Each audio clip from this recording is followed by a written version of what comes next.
ഇത് നീ വാങ്ങിയതാ? ഓ അത് ഞാനൊന്നും വാങ്ങിയതല്ല, അമ്മ വാങ്ങി വെച്ചതാ. അല്ലെങ്കിൽ അമ്മയ്ക്ക് ഇപ്പൊ കുറച്ച് കൂടുന്നുണ്ട്, ഓൺലൈനിൽ ഓരോരോ സാധനങ്ങൾ വാങ്ങും.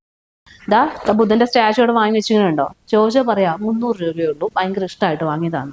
അല്ലെങ്കിൽ മോനല്ലേ സംഭവിച്ചു കൊണ്ടുവരുന്നത്, ജോലിയും കൂലിയൊന്നും ഇവിടെ ഇല്ലല്ലോ, അതുകൊണ്ട് പൈസന്റെ വിലയും മനസ്സിലാവും. എനിക്ക് സത്യം പറഞ്ഞാൽ ദേഷ്യം പിടിക്കുന്നുണ്ട്. എന്താ സ്കേർട്ടോ അങ്ങനെ എന്തോന്ന് പറഞ്ഞ് വാങ്ങി വെച്ചതാ. 200 300 എന്റെ പോക്കറ്റിൽ നല്ല പൈസ പോയിക്കൊണ്ടിരിക്കുന്നത്. അത് അമ്മയ്ക്ക് മനസ്സിലാവുന്നില്ല. ഒന്ന് മനസ്സിലാക്കി കൊടുക്കണം അമ്മയ്ക്ക്. എന്താ മോനെ പറഞ്ഞുകൊണ്ടിരിക്കുന്നത്? അതൊന്നുമില്ല മേ, ഇവിടെ വേറൊരു കാര്യം പറഞ്ഞുകൊണ്ടിരിക്കുകയോ. ഞാനേ ഇത്ര നേരം മുറ്റമൊന്നും അടിച്ചിട്ടില്ലല്ലോ, ചുറ്റുമൊക്കെ ഒന്ന് അടിച്ചു വരിയതാ മോളെ.